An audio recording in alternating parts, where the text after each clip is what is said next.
மீனவர்களுக்கு இனிமே பிரச்சனை இல்லாத ஒரு கவர்மெண்ட்டை நாங்க கொடுப்போம். நிறைய பிரச்சனைகள் இருக்கு, இப்போதைக்கு சொல்ல முடியாது. இது எல்லாமே நம்ம பியூரோகிராட்ஸோட உட்கார்ந்து பேசிட்டு, மக்களோட பேசிட்டு, இன்னும் நான் அவங்க கூட கொஞ்சம் பயணிக்கணும். இப்ப நாங்க ஆட்சி அமைச்சு கிட்டத்தட்ட ஒரு 10 நாள் 12 நாள் தான் ஆயிருக்குது.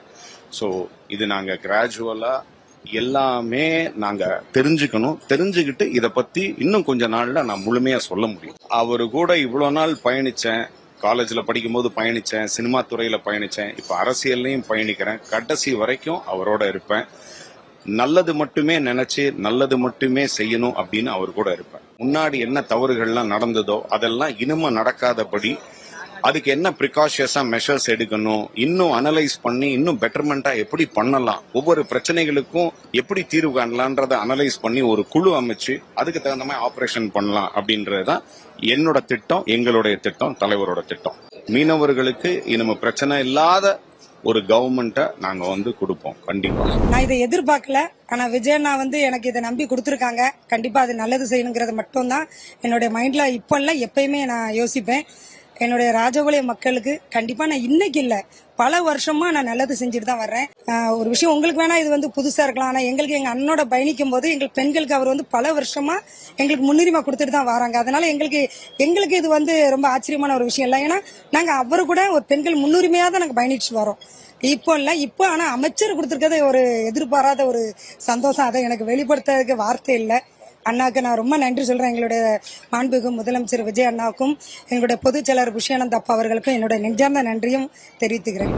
காஞ்சிபுரம் மாவட்டத்துக்கு உட்பட்ட அனைத்து வாக்காளர் பெருமக்களுக்கும் தளபதியை முதலமைச்சராக அரியணையில் அமர வைத்து அவர் மீது நம்பிக்கை வைத்த அத்தனை வாக்காளர் பெருமக்களுக்கும் காஞ்சிபுரம் மாவட்ட கழகம் சார்பாக எங்களது நெஞ்சார்ந்த நன்றியை தெரிவித்துக் கொள்கிறோம். தலைவர் மேல மக்கள் வச்ச நம்பிக்கையை 1% கூட வீணடிக்க மாட்டாரு தலைவர் நினைக்கிற ஆட்சியை நாங்க கூட இருந்து உறுதுணையா இருந்து மக்களுக்கான ஆட்சி நிச்சயமாக தளபதி அவர்கள் எல்லா துறையிலும் இருக்கக்கூடிய செயல்பாடுகள் யார் செய்வாங்க நம்பிக்கையில கொடுத்திருக்காரு. நிச்சயமா எங்களுடைய முன்ன நாங்க எந்த அளவுக்கு 30 வருட காலமாக ஒரு ரசிகர் மன்றத்தினுடைய அடிப்படை தொண்டனாக இருந்து மாவட்ட தலைவராக செயல்பட்டு இன்னைக்கு மாவட்ட செயலராக கட்சியில நாங்க செயல்பட்டு இருக்கிறோம். இதை பார்த்துதான் தளபதி அவர்கள் நிச்சயம் இது மட்டும் இல்ல ஒவ்வொரு துறையில யார் செயல்படுவாங்க தலைவர் அவர்கள் பார்த்துதான் கொடுத்திருக்காரு. அந்த நம்பிக்கை எங்களுக்கு இருக்கு. அவருடைய நம்பிக்கையை 100% காப்பது எங்களுடைய கடமை. நிச்சயமாக செய்வோம். எனக்கு கொடுத்த பொறுப்பு மேற்கு மண்டலம் மட்டும் தமிழகம் முழுவதும் இருக்கக்கூடிய பொறுப்பாக தான் எனக்கு அறிவிப்பறேன். அதை நிச்சயமா நல்லபடியா செய்வேன். அவர் எனக்கு கொடுத்த பொறுப்பு மக்களுக்கு உண்டான சேவையை செய்யணுங்கிற ஒரு நம்பிக்கையில கொடுத்திருக்காரு. நிச்சயமா 100% செய்வேன். மக்களும் அதை தளபதி மேல இருக்க நம்பிக்கையின் பேர்ல இன்னைக்கு எத்தனையோ கோடிகளை இறைச்சி அவங்க ஆட்சி அமைக்கணும்னு பல பேர் முயற்சி செஞ்சாலும் அது எல்லாத்தையும் முறியடிச்சு மக்கள் நம்பிக்கையோட ஒரு முதலமைச்சர் தேர்ந்தெடுத்திருக்காங்க. அந்த மக்கள் நம்பிக்கையை நாங்க 100% செயல்படுத்துவோங்கிறது தெரிவிச்சுக்கிறோம். முதல்ல தமிழக வெற்றி கழகத்தின் தலைவர் மாண்புமிகு முதலமைச்சர் அவர்களுக்கு நன்றியை சொல்லிக்கொண்டு எனக்கு இந்த வாய்ப்பு வழங்கிய தளபதி அவர்களுக்கும் என்னோட தொகுதி மக்களுக்கும் நன்றியை சொல்லிக்கொண்டு எனக்கு இவ்வளவு பெரிய ஒரு பொறுப்பு தளபதி கொடுப்பாருன்னு கண்டிப்பா எங்களுக்கு தெரியாது. ஆனா இந்த எளியவனுக்கும் ஒரு அமைச்சரவையில் பதவி கொடுத்து ஒரு பட்டியலினத்திலிருந்து வந்த மக்களுக்கு ஒரு வாய்ப்பு கொடுத்து அழகு பார்த்த தளபதி அவர்களுக்கு கோடான கோடி நன்றிகளை சொல்லிக்கொண்டு 1980க்கு அப்புறம் அரக்கோணத்துல இருந்து ஒரு மந்திரி கூட வந்தது கிடையாது. அதுக்கப்புறம் இப்பதான் ஒரு 40-50 ஆண்டுகள் கழிச்சு தளபதி அந்த ஒரு பொன்னான வாய்ப்பை கொடுத்திருக்காரு.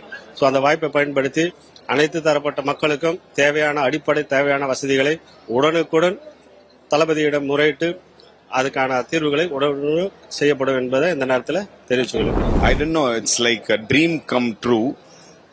I'm very, very happy for it. So I thank my leader, the great Honorable Chief Minister of Tamil Nadu, Thiru C. Joseph Vijay அவர்கள். என்னைக்குமே அவருக்கு விசுவாசமா இருப்பேன். I'll be very, very, very grateful. I'll be always grateful to my leader. We will definitely break all the shackles and whatever problems our people were facing, I would rectify all that and see to that they have a peaceful, smooth social life. We will see to that fishermen are safe, secure, and they do their job without hindering other people's creating problem to other people. We will see to that they have a smooth life without any hindrance to others as well.